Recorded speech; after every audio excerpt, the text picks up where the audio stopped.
কুষ্টিয়ার কুমারখালী উপজেলার ছেউরিয়ায় আখড়া বাড়িতে বাউল সম্রাট ফকির লালন শাহের স্মরণে দোল পূর্ণিমা বা স্মরণোৎসব শুরু হতে যাচ্ছে আজ বিকেলে।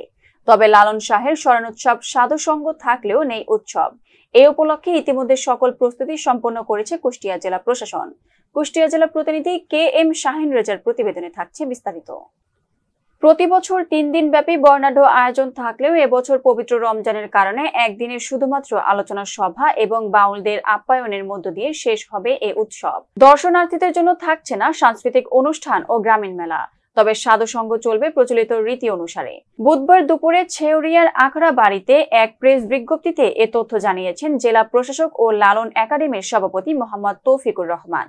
এ সময় কুষ্টিয়া পুলিশ সুপার মোহাম্মদ মিজানুর রহমান, অতিরিক্ত জেলা প্রশাসক জাহাঙ্গীর আলম, কুমারখালী উপজেলা নির্বাহী কর্মকর্তা এস এম মিকাইল ইসলাম, কুষ্টিয়া সদর উপজেলা নির্বাহী কর্মকর্তা প্রার্থ প্রতিম শীল সহ অন্যান্যরা উপস্থিত ছিলেন।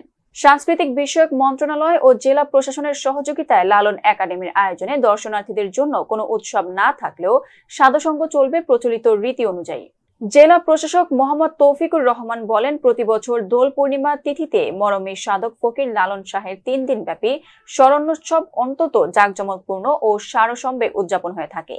তবে এবছর দোল পূর্ণিমা পবিত্র রমজান মাসে হওয়ায় লালন স্মরণোৎসবে শুধুমাত্র আলোচনা সভা এবং বাউল আপ্যায়নের সিদ্ধান্ত গৃহীত হয়েছে। আখড়াবাড়ির ভারপ্রাপ্ত খাদেম মোহাম্মদ মশিউর রহমান বলেন, বৃহস্পতিবার সন্ধ্যায় গুরু কার্যের মাধ্যমে শুরু হবে সাধুসঙ্গ, এরপর রাখাল সেবা, মধ্যরাতে অধিবাস, শুক্রবার ভোররাতে বাল্য সেবা এবং দুপুরে পূর্ণ সেবার মধ্য দিয়ে শেষ হবে বাউল ও ভক্তদের সাধুসঙ্গ। কুষ্টিয়া পুলিশ সুপার মোহাম্মদ মিজানুর রহমান বলেন, সার্বিক নিরাপত্তা নিশ্চিত করার লক্ষ্যে মাজার সংলগ্ন এলাকায় সিসিটিভি ক্যামেরা স্থাপন করা হয়েছে। আইন শৃঙ্খলা রক্ষার জন্য অতিরিক্ত পুলিশ ও আনসার সদস্য মোতায়েন করা হয়েছে। আগত বাউল সাধক, ভক্ত, অনুরাগী এবং দর্শনার্থীদের সহযোগিতার জন্য গ্রাম পুলিশ, স্বেচ্ছাসেবক দল এবং মেডিকেল টিম গঠন করা হয়েছে।